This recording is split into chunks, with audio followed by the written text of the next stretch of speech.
Benjamin Garcia from the Locked On Podcast Network, also hosts the Ben Garcia Show. Shameless plug there. Here with my guy, Bo Brack of PHNX Cardinals. Bo, before we dive into all things Arizona Cardinals, how's been new? Last night you got beads around your neck. Yep. I'm not sure you remember seeing me. You're holding snakes, if I'm not mistaken. I did not hold a snake. You didn't hold it? No, I will not put up the front that I held any reptile last night. I am terrified of them. Anything with cold blood, I'm out. I'm out on that. Well, so no snakes, no alligators, but great time. Maybe too good of a time last night.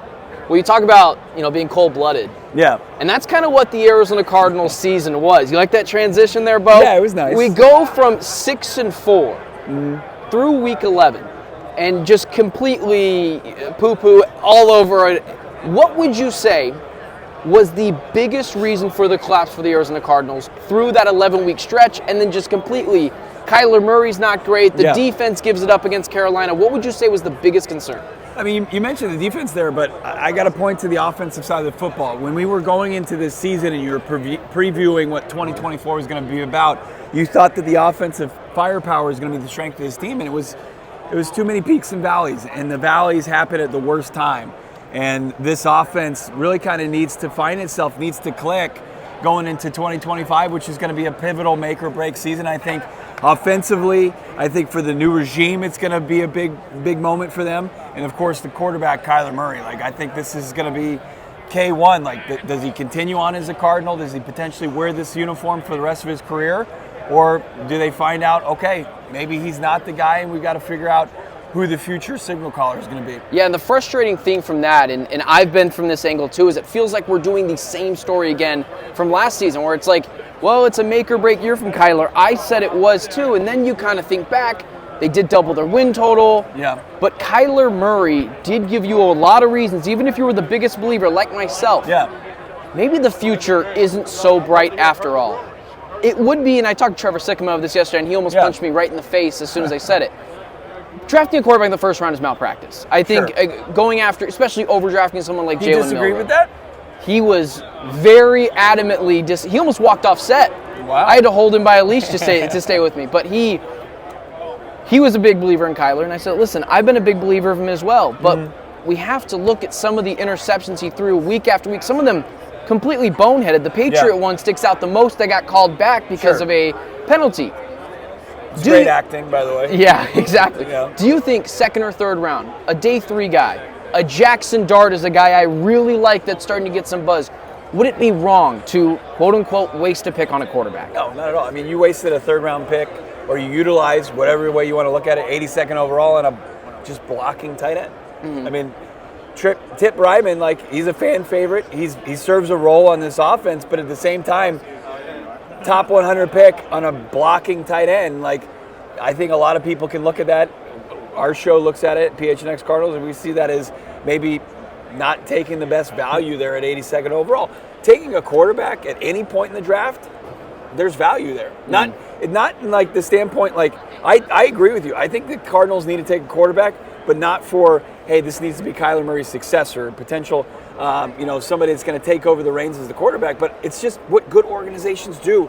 You take quarterbacks, you develop them, and you either play them or you trade them away and create more assets out of it. You see, the Philadelphia Eagles had Carson Wentz on their roster, and it's kind of funny to see Carson Wentz at opening night a couple days ago. He's on the floor while Jalen Hurts is at the podium with a huge strum in front of him, and he's the guy. But they took Jalen Hurts, and everybody's like, you wasted the second-round pick. He just got his big contract. He's playing in the Super Bowl now. So good organizations, it's the most important position in sports, and they make sure that they have some sort of, not backup plan, but they're fortified at that position, and good organizations will do that. I think it's good organizations, good companies, good employers. They see around corners, and I think that's where the Kyler Murray thing, drafting his replacement for me, really comes.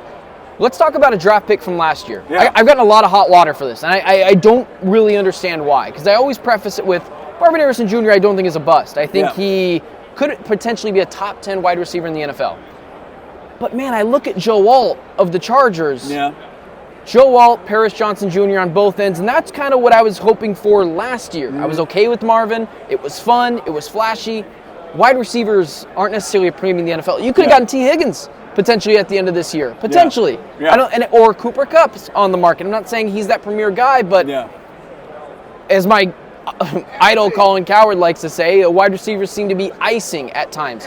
Is it fair to say at this point that Marvin Harrison Jr. might have been the wrong pick? Not a bust, but the wrong pick. No, I don't think you could ever say that. I don't think you can spend it, especially like it's easy to do it in hindsight when you look at him underachieving or not tapping into what people had as their very high expectations, or even he had the 5th best receiving season of his rookie class, which isn't great. Like, you took him 4th overall, but in no way could you spend it in the time as far as moving and pivoting and taking somebody else, especially in passing on Marvin Harrison Jr. I think where things fell short was their inability of really kind of finding a way to get him involved consistent enough to kind of get into rhythm.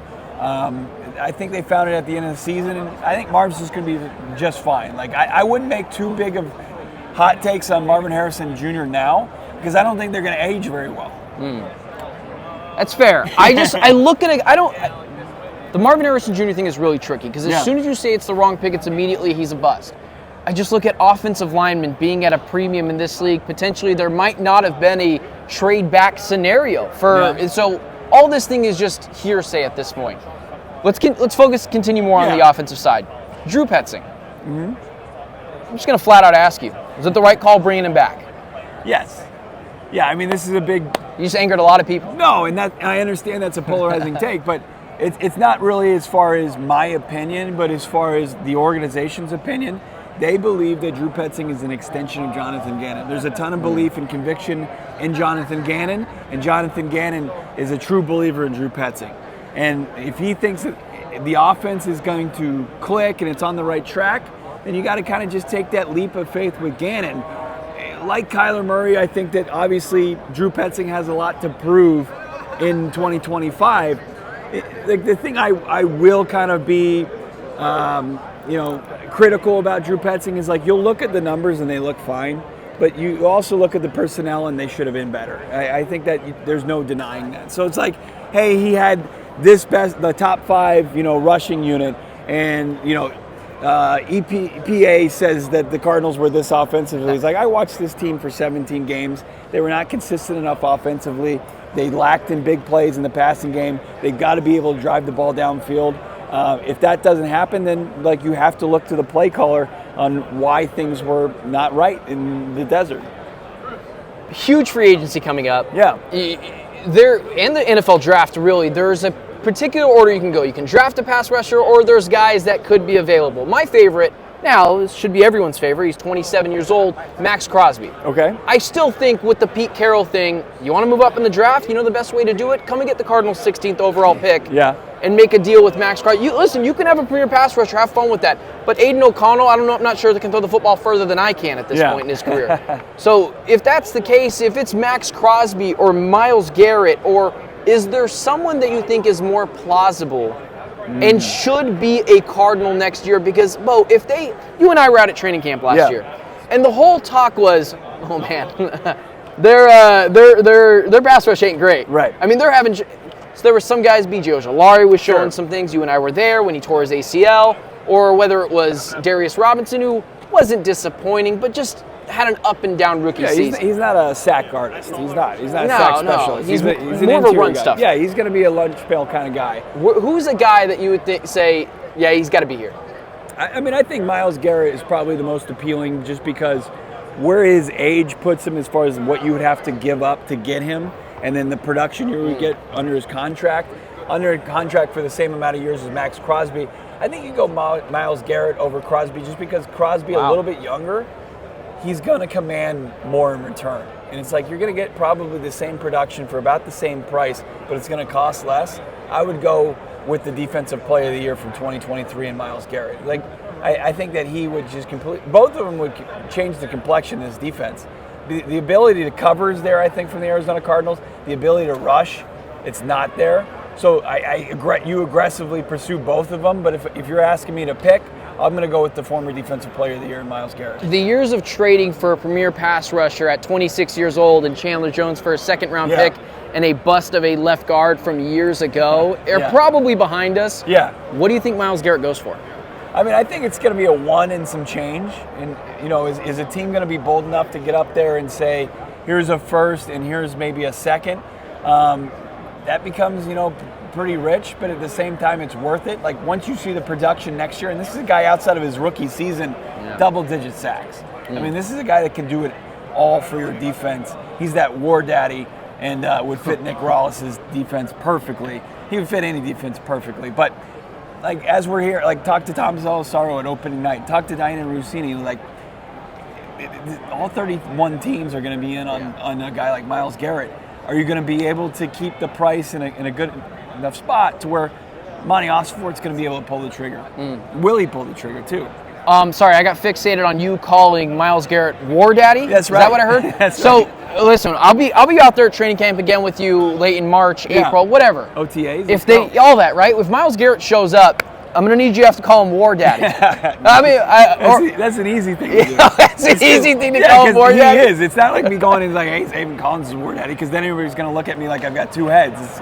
That's true. Crazy. But he is one of the ultimate war daddies in the NFL right now. Bo Brack, PHNX Cardinals. I'm Benjamin Garcia. Bo, thank you so much for giving me some of your time. Oh, man. You've been so great. I've been hounding this guy around like a lost puppy all week long. Now, granted, we've been just next to each other anyways. That's right. But I like to think of it as he's just kind of got a leash on me. So I love to be able to catch up with Jody's radio son. Yeah. Jody Ayler's radio son. I didn't expect that to stick. Yeah. And it has unfortunately stuck.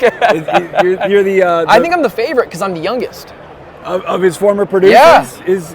His unbelievable coaching tree of producers. I mean, there's you, and then there's me, and then there's Clancy all over there.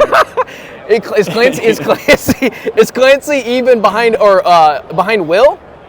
Yeah, no, I mean, there's no doubt. I mean, there's no doubt. Clancy's we're just burying him. Yeah, he's at the very bottom. Let's not forget Mike Bauer, one of his Mike, he's ahead of Clancy too. Yeah, no he's doubt about ahead it. of Clancy too. Everybody is. Yeah, no. Well, with Jody at that point, man, there was like random board ops that would fill in that were ahead of Clancy. Oh man, Bo, thank you so much for making Locked On Podcast Network a part of your day. Ben Garcia show. Thank you so much, man. Appreciate it. Dude. Yes, sir.